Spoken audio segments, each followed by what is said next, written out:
Nabi Yahya alaihissalam, sang penyayang makhluk hidup. Kehadirannya sangat dinantikan oleh kedua orang tuanya, Nabi Zakaria alaihissalam dan istrinya. Sejak kecil, Nabi Yahya alaihissalam telah dikaruniai ilmu dan kecerdasan. Beliau sangat hormat dan berbakti kepada kedua orang tuanya. Nabi Yahya sangat menyayangi makhluk hidup. Nabi Yahya alaihissalam juga sangat berani membela kebenaran. Namun, suatu ketika karena keberaniannya menentang kesombongan seorang penguasa, ia terkurung di dalam penjara. Bagaimana kelanjutan kisah Nabi Yahya alaihissalam? Mari kita saksikan. Selama puluhan tahun, Nabi Zakaria alaihissalam dan Isya istrinya menantikan seorang anak. Dalam doanya, Nabi Zakaria alaihissalam memohon kepada Allah Subhanahu wa Ta'ala, "Tuhanku, berilah aku seorang anak yang baik. Sesungguhnya Engkau Maha mendengar doa." Lalu mukjizat itu pun datang. Istri Nabi Zakaria alaihissalam hamil. Allah Subhanahu wa Ta'ala kemudian memerintahkan Nabi Zakaria alaihissalam untuk menamai putranya dengan nama Yahya. Nabi Yahya alaihissalam dilahirkan ketika usia kandungan ibunya masih 6 bulan. Allah Subhanahu wa Ta'ala memberitahukan Nabi Zakaria alaihissalam tentang kelahiran Yahya yang lebih awal. Nabi Zakaria alaihissalam sangat gembira saat Nabi Yahya alaihissalam dilahirkan. Nabi Zakaria alaihissalam dan istrinya sangat menjaga Nabi Yahya alaihissalam. Mereka mengasuh dan mendidik anaknya dengan penuh kasih sayang. Sama seperti anak-anak yang lain, Nabi Yahya alaihissalam pun senang bermain. Namun, Nabi Yahya alaihissalam lebih banyak belajar di rumah daripada bermain seharian. Pada suatu hari, seorang teman mengajaknya bermain. "Wahai Yahya, kemarilah, mari kita bermain," ajak temannya. "Allah tidak menciptakan kita untuk bermain-main saja. Kita juga harus menyembah Allah," jawab Nabi Yahya alaihissalam. Nabi Yahya alaihissalam adalah anak yang sangat pintar. Karena Nabi Yahya alaihissalam rajin belajar membaca, maka ketika masih kecil, ia sudah mampu membaca. Terkadang Nabi Yahya alaihissalam mengajak teman-temannya untuk belajar membaca di rumahnya. Teman-temannya sangat suka dengan Nabi Yahya alaihissalam. Nabi Yahya alaihissalam sudah seperti guru yang sedang mengajari murid-muridnya. Pada suatu hari, Nabi Yahya alaihissalam melihat teman-temannya sedang bermain dan menyiksa seekor burung. Nabi Yahya alaihissalam lalu menegur dan mengingatkan mereka agar menyayangi semua makhluk hidup. Mendengar teguran dari Nabi Yahya alaihissalam, mereka pun segera melepaskan si burung yang malang itu. Nabi Yahya alaihissalam sangat menyayangi binatang. Ia sering memberi makan binatang-binatang di sekitarnya. Pada suatu hari, Nabi Yahya alaihissalam kembali melihat teman-temannya sedang melempari unta dengan batu kerikil. "Wahai kawanku, mengapa kalian melempari unta dengan batu? Unta ini adalah binatang. Biarkan saja kami melemparinya. Mereka hanya binatang," jawab teman-temannya. "Wahai kawanku, unta ini adalah makhluk ciptaan Allah. Janganlah sekali-kali kita menyakiti binatang, apalagi unta sangat bermanfaat bagi kehidupan kita," kata Nabi Yahya alaihissalam. Mendengar teguran Nabi Yahya alaihissalam, teman-temannya tidak lagi melempari unta dengan batu. Kata-kata Nabi Yahya alaihissalam sangat didengarkan oleh teman-temannya. Nabi Yahya alaihissalam sangat menyayangi makhluk hidup. Baginya, semua makhluk hidup adalah ciptaan Allah Subhanahu wa Ta'ala yang harus disayangi. Menyayangi makhluk hidup itu berarti menghargai ciptaan Allah Subhanahu wa Ta'ala. Selain itu, makhluk hidup juga memiliki manfaat yang besar bagi manusia. Meskipun Nabi Yahya alaihissalam masih kecil, namun Allah Subhanahu wa Ta'ala memberinya kemampuan untuk membedakan mana yang baik dan buruk. Sejak kecil, Nabi Yahya alaihissalam juga telah memiliki kemampuan dan pengetahuan mengenai Allah Subhanahu wa Ta'ala. Nabi Yahya alaihissalam selalu rajin membaca kitab yang mengajarkan kebaikan-kebaikan. Ketika Nabi Yahya alaihissalam beranjak dewasa, ia tumbuh menjadi sosok yang sangat bijaksana. Wajahnya memancarkan cahaya dan hatinya selalu mengingat Allah Subhanahu wa taala. Nabi Yahya alaihissalam lalu mengikuti ayahnya untuk berdakwah. Beliau juga sering pergi ke gunung dan lembah yang sepi. Di sana beliau tinggal selama berbulan-bulan untuk menyembah Allah Subhanahu wa taala.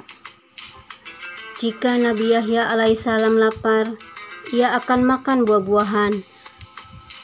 Jika haus, ia akan meminum air sungai. Beliau tidur di gua manapun yang ditemuinya. Di dalam gua, binatang buas seperti serigala dan singa terkadang ditemui Nabi Yahya alaihissalam. Namun, binatang-binatang itu mengetahui bahwa ia adalah seorang nabi yang sangat menyayangi semua makhluk hidup. Maka binatang-binatang itu tidak mengganggu Nabi Yahya alaihissalam. Nabi Yahya alaihissalam melanjutkan dakwah ayahnya, Nabi Zakaria alaihissalam. Di depan kerumunan ia berkata, "Wahai umat manusia, sesungguhnya Allah memerintahkan kita beribadah kepadanya dan tidak menyamakan Allah dengan sesuatu apapun. Berpuasalah dan ingatlah Allah selalu. Sholatlah, jika kalian sedang sholat, janganlah kalian menoleh, karena Allah suka terhadap orang yang selama sholatnya ia tidak menoleh." Raja Herodes adalah raja yang sombong. Pada saat itu, Nabi Yahya alaihissalam telah menjadi panutan masyarakat. Apapun yang diucapkannya senantiasa diikuti. Raja mendengar berita tentang Nabi Yahya alaihissalam.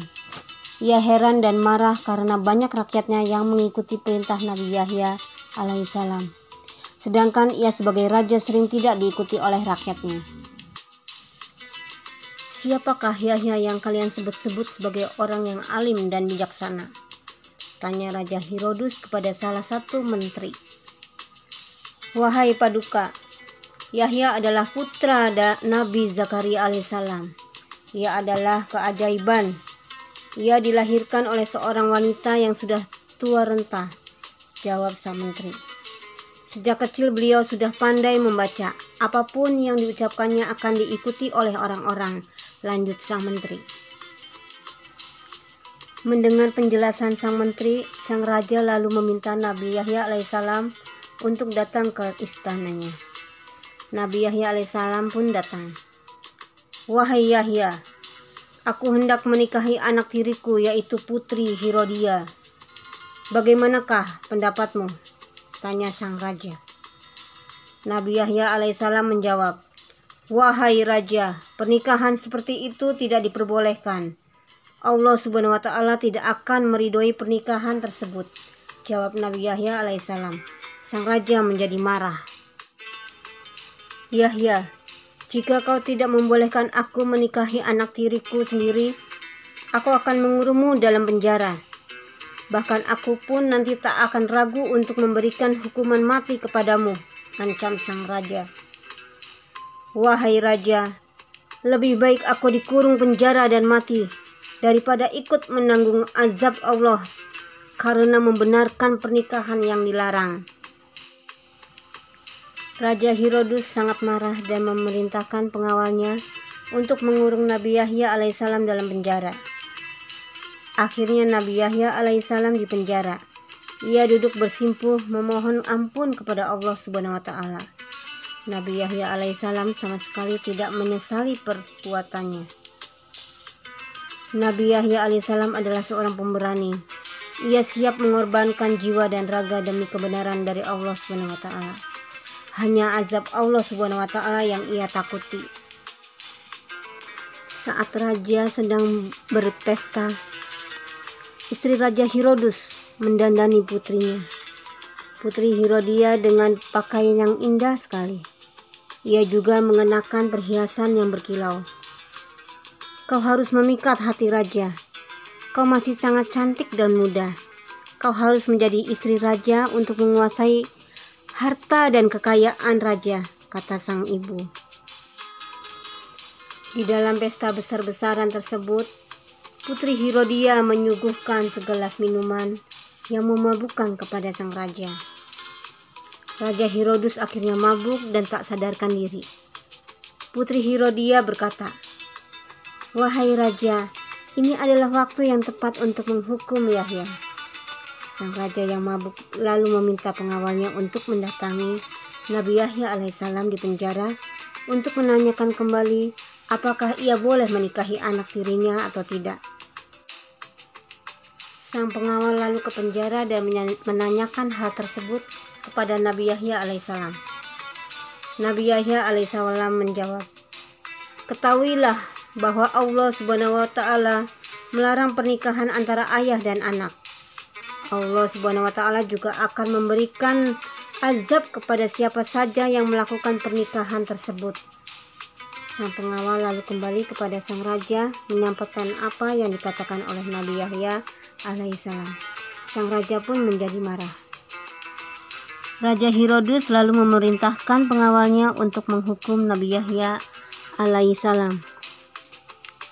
Karena ingkar kepada nasihat Nabi Yahya alaihissalam, azab Allah Subhanahu wa Ta'ala lalu turun kepada Raja Herodus dan pengikut-pengikutnya.